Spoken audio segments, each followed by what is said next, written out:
Assalamualaikum warahmatullahi wabarakatuh. Sebelumnya izinkan saya berkenalan. Perkenalkan, nama saya Fiiza Nur Alifa, absen 8 dari kelas 10A. Di sini saya akan menjelaskan Khulafaur Rasyidin kedua, yaitu Umar bin Khattab. Lalu kita akan masuk pada mengenal Umar bin Khattab.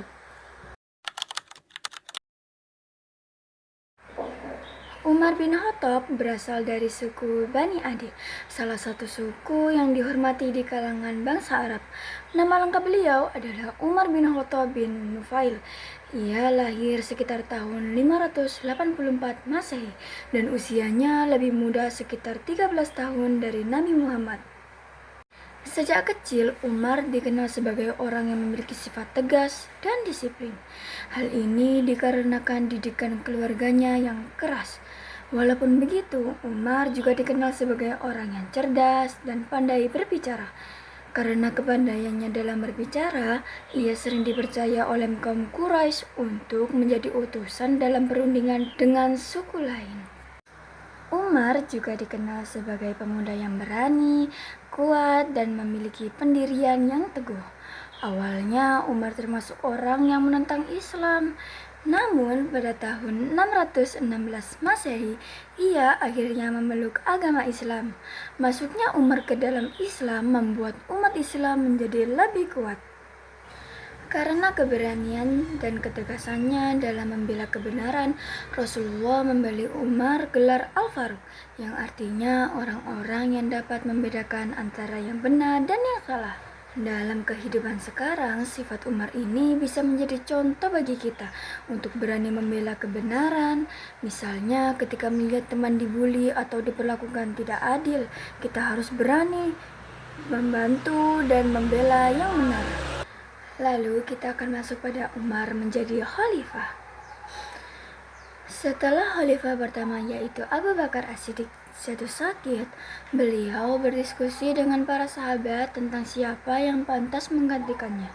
Setelah melalui pertimbangan yang sangat banyak dan musyawarah, akhirnya Umar bin Khattab dipilih menjadi khalifah kedua. Walaupun pada awalnya ada beberapa orang yang ragu karena sifat Umar yang tegas, tetapi akhirnya kaum muslimin menyetujui keputusan tersebut.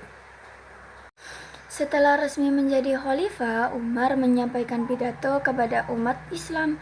Dalam pidatonya, ia berkata bahwa dirinya hanyalah manusia biasa yang membutuhkan bantuan dari umatnya untuk menjalankan tugasnya dengan baik.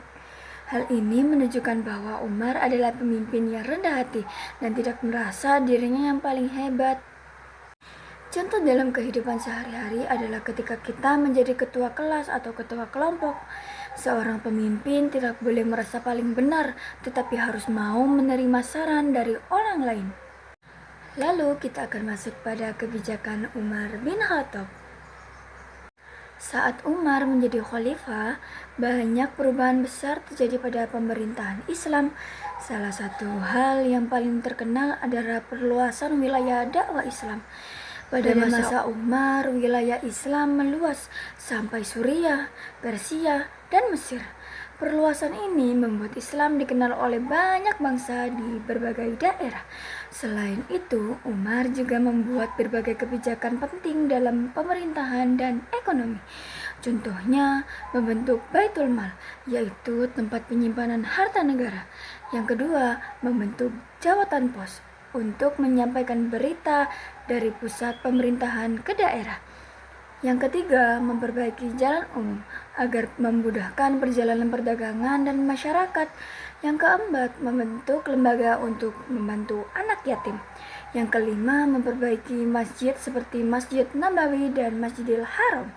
Dalam bidang pemerintahan, Umar juga membagi wilayah Islam menjadi beberapa provinsi dan menunjuk gubernur untuk memimpin setiap wilayah. Selain itu, salah satu jasa Umar yang sangat penting adalah menetapkan kalender Hijriah dengan bulan Muharram sejak awal tahun. Kalau kita hubungkan dengan kehidupan sekarang, kebijakan Umar mirip seperti pemerintahan yang membuat aturan agar masyarakat lebih tertib dan sejahtera.